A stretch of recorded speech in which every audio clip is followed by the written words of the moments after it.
guys, it's Sam, and I'm here with Esteban today. Welcome back to my YouTube channel. Today we're going to be talking about balancing marriage and a baby.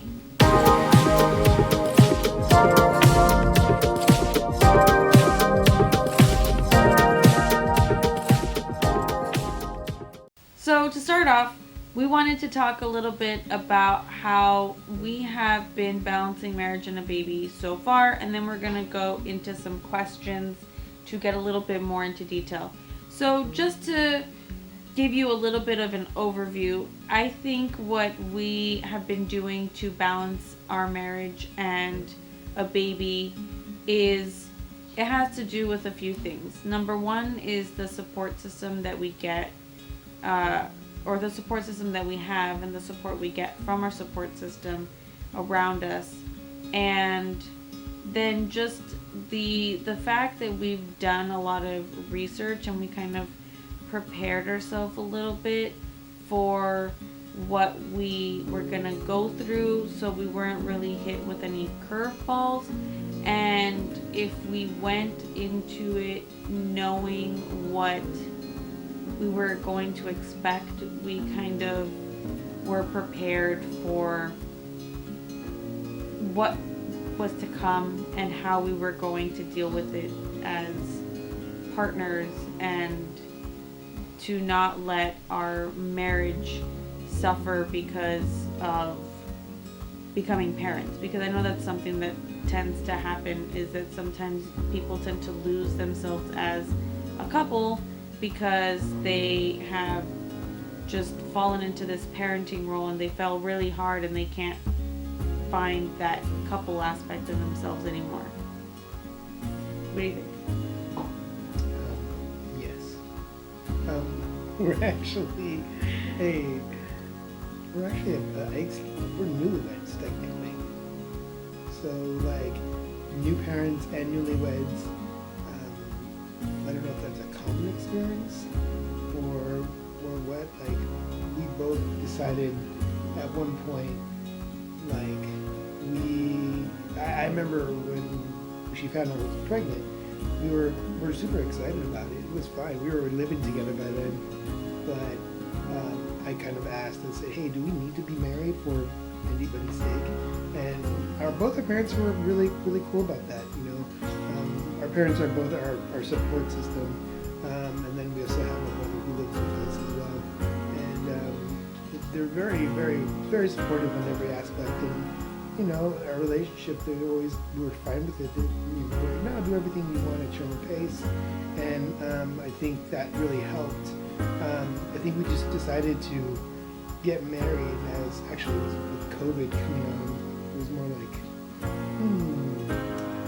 maybe we should just kind of do everything all at one time. And there was like, you know, medical reasons to do that. And but yeah, for whatever reason, but we were happy we made the decision to just, you know, get married before the baby came out, and we had a ceremony right there. And then eventually when the baby came, we were kind of already prepared for all that. I feel like when we got pregnant, we knew everything was eventually going to happen. When it was going to happen was a totally different story, but the fact that we were going to eventually get married and eventually have a baby was in our path. It was what we had planned for. It was where we saw our relationship going. Just the structure of how it happened was a little bit different. And we got married closer to having the baby than, you know, we would have normally done it, but at the same time we were eventually going to get married anyways, so we kind of decided, why not? And so technically that makes us newlyweds, but we're not new to this relationship, and our partnership is not new. So I feel like we were very comfortable with each other already, and we had been living with each other for a while already. So tacking on parenthood and how to go about that was really easy for us. It also had to do with the dynamic of our relationship. So we're a very good balance for each other, whereas I'm very good at researching things and explaining them to him and saying it with enough confidence that he will follow my lead. So when I did all of my research into what we were going to do as parents, I explained to him why I wanted to do it, and I gave him free rein to kind of ask me questions and choose whether he wanted to question what I wanted to do or if he wanted to do something else. But he was confident enough that I was giving him enough reason to want to do it as well, and he followed suit. So it kind of just, it worked out that way. And then with the support of our parents as well, and them helping us say, yes, what you're doing is fine. It may not be the way we parented, and it may not be the way that we did things, but that doesn't mean that we have any less confidence in you as parents to know that you're doing the best for your baby. And that also was a lot of help for us in the beginning, and even now as you know our child is growing, because it kind of helped us secure that we were making the right decision, so we weren't ever doubting ourselves as parents, which is what happens a lot of times. And what I feel is really the downfall of a lot of parents and a lot of stress is that they're not getting that backing of like, you're doing great as a parent and the decisions you're making are correct for your child. Yeah, I mean, I feel that, I mean, I pretty much give her free range, but I'm never really scared to say, you know, what's up with this or what's up with that. Especially since you're such a confident speaker that comes from your debate background. And but sometimes I find myself, I'm like, okay, I can't necessarily take her word for it. But for most of the part, when it comes to the parenting stuff, like it all seems reasonable, and you know, I don't think I've ever had to really second guess anything.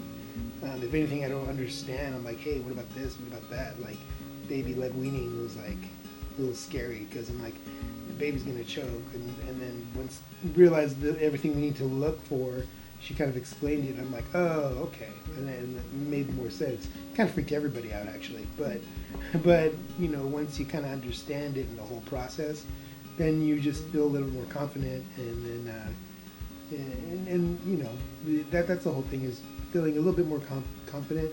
You're never going to be like 100% because I mean, if it's new to you, then it's new to you. But you know, as long as you feel like you have a good basis of understanding, then you should be okay. Feel fine. Yeah, and I think that's what really helped us in the newborn stage in particular was the fact that I knew enough about babies to be able to get some sort of basis going on, and then I did enough research to know about what I should be doing with the newborn, and then I kind of just let, you know, time take its course. And when he had a question about what do I do when this happens, or what's going on, why is she making this noise, and you know, if I had an answer for it, then he was a lot more confident of saying, okay, cool, everything's okay, everything's fine. And I think a lot of times parents try to be the perfect parents, and we don't try to do that because there's no way to do that. You can be the best parent you could possibly be for your child, but there's no way to be the perfect parent. And I think once you kind of understand that, and the earlier you understand that, the better you're going to be for your child, and the better it's going to be for the both of you guys, and the less stress you're going to have. I mean, you're always going to be stressed as a parent, you're always going to worry, but for you to not lose yourself, I mean, the first year after baby is hard because there's a lot of growing in terms of being a parent, in terms of the baby growing, so there is a lot of ample space for you to forget that, hey, we are a married couple. We are, you know, we were once just a couple before the baby, but sometimes you just have to give yourself the time to remember that and not just always be 100% mom and dad. So with that, we're going to move on to some questions and dive a little bit deeper into what this balancing parenting and a marriage has been like. So for the first question, we have from Susie Q at Gene. No, I'm joking. It's just questions. Who gets up with baby at night? The answer is both of us. We do. A really good advice from my mother was actually kind of switch off. And in the beginning, at first we both got up. He was like, "You're getting up, I'm getting up." And then my mom said, she's like, "No, it's better for somebody to get up so that you both don't suffer for sleep." And that was actually pretty helpful for a while. But I think as the baby's grown and her sleep patterns are changing, we've kind of modified that a bit. Yeah, we've always kind of both gotten up, but it's always been for different reasons. So like in the beginning, we both had to get up because it was a long process. She had to get supplemented with a bottle of pumped milk after a feeding, so he had to get up to change her so that we could wake her up to feed her. Then she had to feed for 20 minutes, and then I had to pump while he fed her a bottle so that we can have milk for the next bottle, the next feeding. So we both had to be up, and so we'd sleep in between these feedings. But after we stopped supplementing and she was sleeping a little better, then it kind of became the switching off thing where he would get up, change her diaper, then I would get up and feed her, put her back down, and then, we would sleep.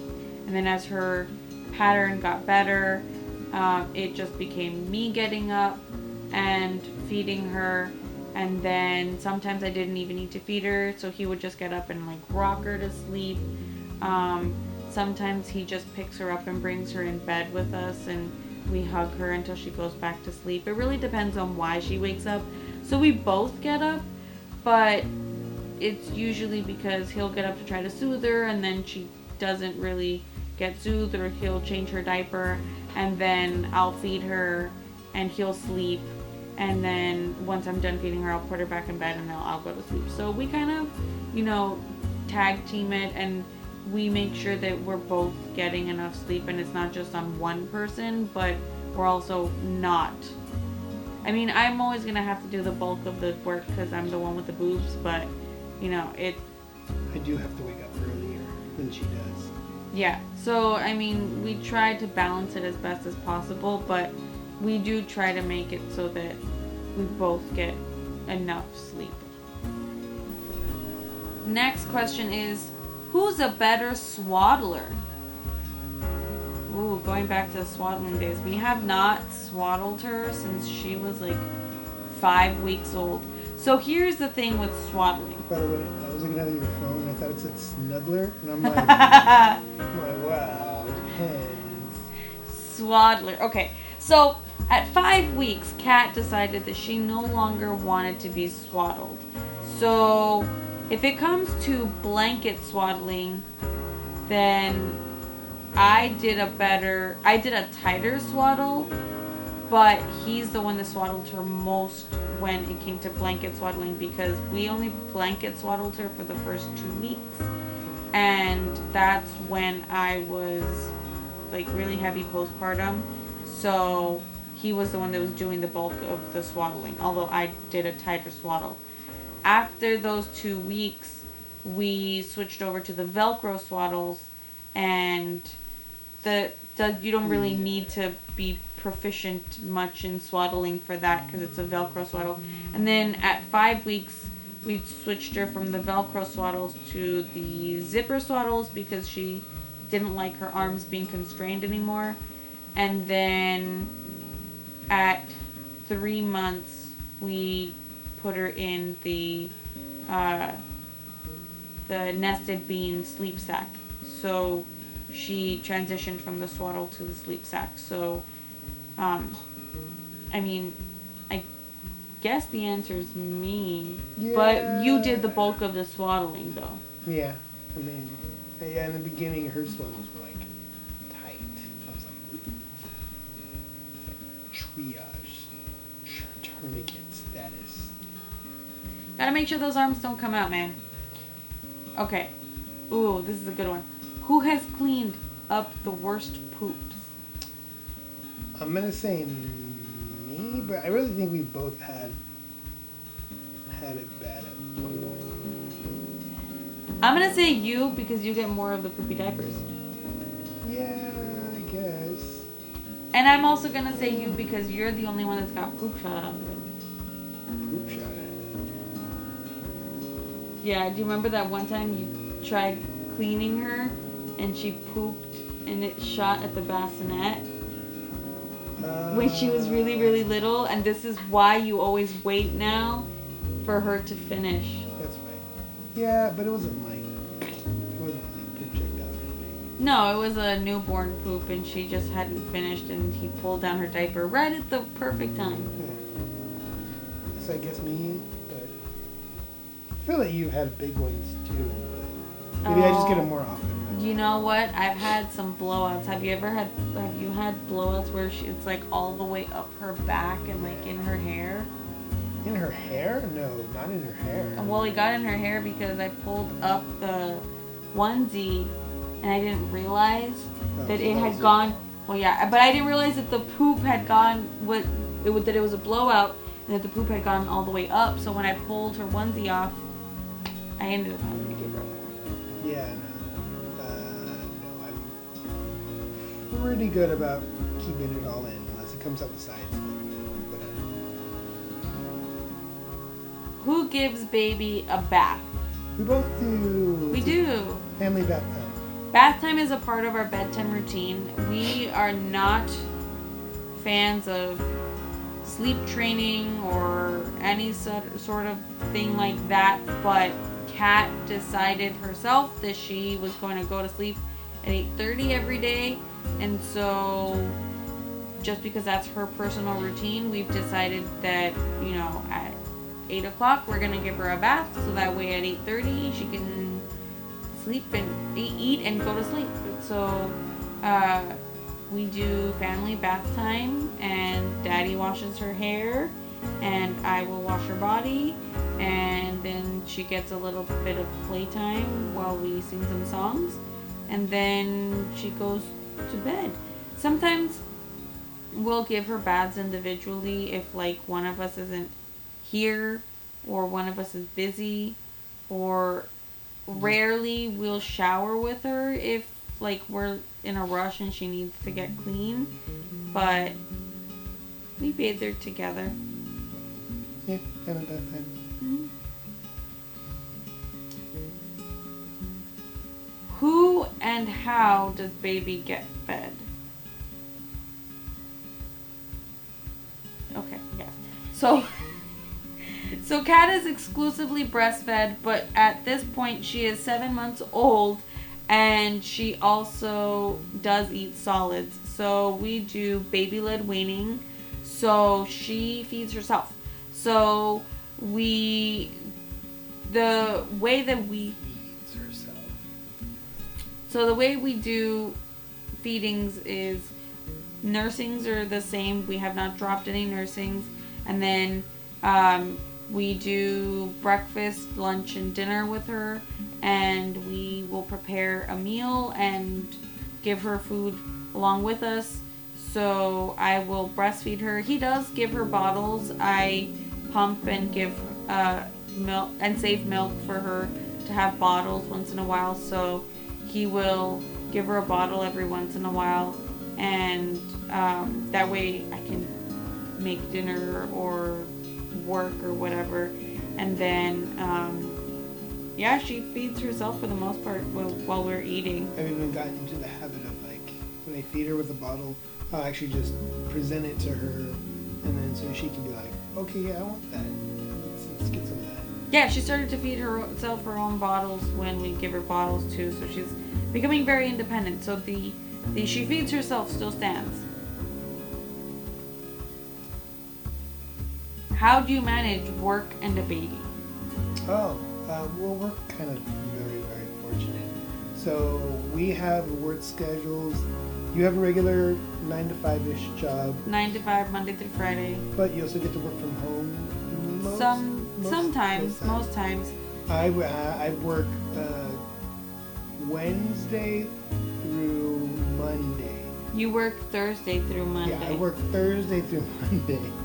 I'm not so good at days. No, which means I'm off on 2 of the days where she has to work. So 4 of the 7 days of the week are always, we know that either her or I can watch the baby, which is very helpful. And then the other 3 days of the week, usually it's either you or if we need a babysitter, we can ask old reliable Grandma and Grandpa. Grandma, Grandpa. So my parents are both retired, which is very helpful. And she has an aunt who's retired, so it's kind of convenient that way. Not everybody's that lucky, and childcare is extremely expensive, and we just happen to be in a very fortunate spot, both in our work schedule and our support system.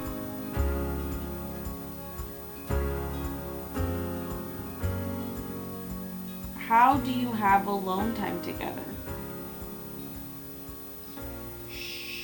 Baby's sleeping. That's a little bit more personal than I was gonna go with it, but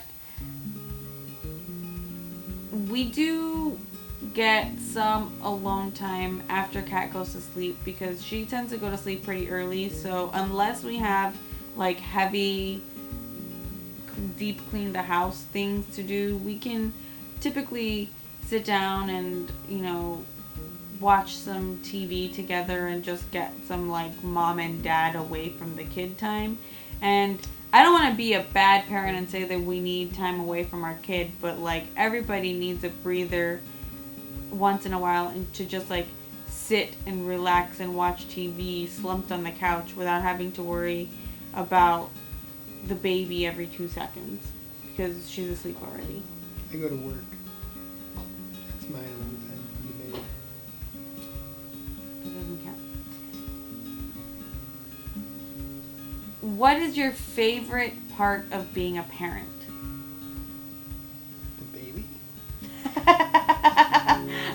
I think that's everybody's favorite part of being a parent. Can you be a little bit more specific? I come home and I just do this. And then she laughs. And it's like, hey, somebody just welcomed me home. Somebody's happy that I'm home. Not to say that you're not happy that I'm home, but she's really happy when I'm home. My favorite part of being a parent is watching the exploration in her eyes and getting to be a part of this development that she's going through. Kat is the type of baby where one day she's trying to figure out how to do something and the next day she's like, got it, I'm a pro, I know how to do this, move on to the next thing. And she's just so amazing to watch when that happens because she can surprise you.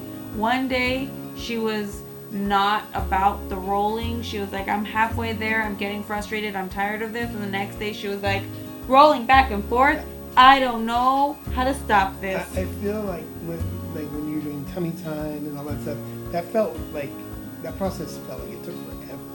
And then, now I feel like she just exponentially gets things faster and quicker. And she's like, oh yeah, it was like, oh, she's on her knees, oh, she's crawling. Now she's like, hey, look, I can stand on things when I'm holding on to them. I'm like, oh, okay. And so they just really quickly she learns. It's pretty amazing. Yeah. What's your least favorite part of being a parent? Not as much time, maybe. I mean, you can't do the normal things you would normally do. Like, if I'm working from home, I can't just like tunnel vision like I used to and just work. Now there's this little person that I have to make sure she's entertained or not getting into any trouble or gonna hurt herself, and like I can't put all my focus and energy on something else. Now it's kind of like I have to like split my brain and do a couple things at different times, which actually probably is better for me because I would focus on work like crazy and I'd lose time. Now it's kind of like balanced between the two, but yeah, sometimes I just want to get a project done and I can't because I know I'm going to be distracted with a child. What about you? Sleep. Yeah, no. See, I would be working and would not sleep, so it's not. I miss sleep. I miss naps mostly because, I mean, I knew going into being a parent that I was going to have to wake up very often at night. So the fact that I get a straight 5 hours now is like glorious. I miss naps though. Like, napping is something that, man, I wish sometimes I could be that parent that like sleeps when the baby sleeps. But you do, actually. You take more naps with the baby than... Yeah, I don't ever. But like, I'll come home and like, she's like, had just finished nursing and they're both passed out. And I'm like, okay. Okay, but that's a different story. That's not me napping. That's me being so exhausted that when I was nursing, I ended up doing this while she's still attached to the boob. That is a different story. That's exhaustion. That is not a fulfilling nap where I have gotten some good like Z's in. I want to like sprawl out on my couch and just wake up thinking I'm in, the year 3000. It's a long nap. Yep. No, that's a coma. Yep. I didn't say I was gonna wake up in the year 3000. I said I wanna think I'm in the year 3000. Year 3000. Year 3000. Sorry. All right, last one. What's the most rewarding part of parenting? Isn't the favorite part or the rewarding part the same? No? No. Because your favorite part is not always rewarding, it's just your favorite. Do you want to go first? The most rewarding part of being a parent to me is, I think I realized that the most rewarding part for me for being a parent was when she started unlatching when she was nursing so that she could smile at me. And I looked down at her and it seemed like she was telling me thank you for this sustenance that your body is providing me. And it made me feel amazing as a parent to have my daughter smiling at me in that moment, and that was just like the most rewarding feeling is my child is the most rewarding part of being a parent. I'd like to say the most rewarding part is the child. Yeah. You know what? I remember, I don't know if I was having a panic attack one time or I was just super stressed out and just for whatever reason, and then I was able to pick her up, and this is actually like a medical truth. Like, I was instantly calm, and I'm like, okay, I'm holding my child and I feel just better. And I think the most rewarding part for me is she actually gives my life a bit more balance that I probably always needed. It forced me to take time away from work. And then COVID happened and that eliminated work. But besides that, like, that, I think that was probably one of the most rewarding parts is actually balancing, which comes back to this whole video, balancing, relationship and baby, and for whatever reason, it kind of felt like it balanced my life in a way that it hadn't been before. I think ultimately what you have to go into this remembering is that you can be as much or as little invested into parenting as you are, but never forget that you're a couple first and foremost, and you need to give yourself that time. You need to give yourself that time to remember that you were once partners before you were parents, and you need to give yourself that partner time to just connect and remember why you were together in the first place and why you went into the journey of parenting.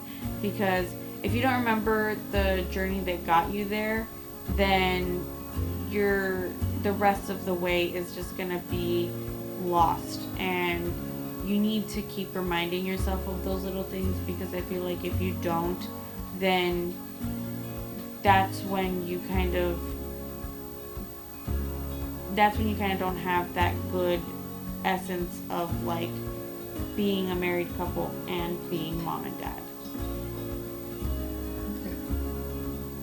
Thank you guys for joining us in this video. If you like this video, hit that like button down below. Subscribe if you guys haven't already. Leave me a comment and let me know what you guys thought. Subscribe to my other social media, and I'll see you guys in the next one. Bye.